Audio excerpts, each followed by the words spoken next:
Endi hobbilardan aziz hobbilari bo'sh paytlarda CS:GO o'ynalar, o'yin. Men hobbim bo'sh paytlarimda faqat o'zimni ovqat qilaman.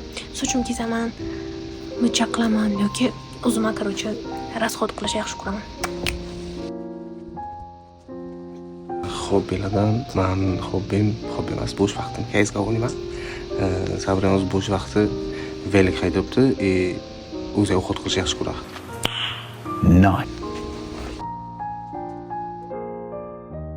Davlatlardan endi aziz yaxshi ko'rgan davlatlari bu naверное hamma davlat. Men yaxshi ko'rgan davlatim bu bilmadim даже. O'zim bilmayotganimni qarasam. Men eng yaxshi ko'rgan davlatim bu birinchi o'rinda O'zbekiston, keyin Amerika, Avstraliyaga ketish niyatim bor.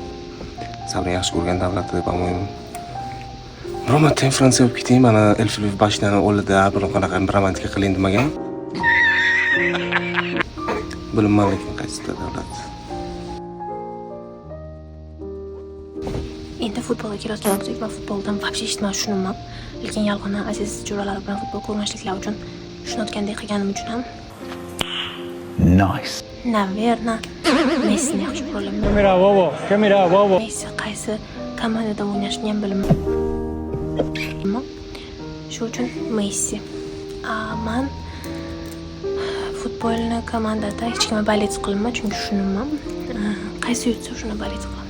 Oh my god! Futbolni komandadan og'riqli nuqtasi Sabrina qaysi futbolista bolet qilmadi, shunmidi? Yeah, boy. Futbolni komandada bolet qilmadi, shunmidi? Men Barsa bolet qilganman. Messini fanati.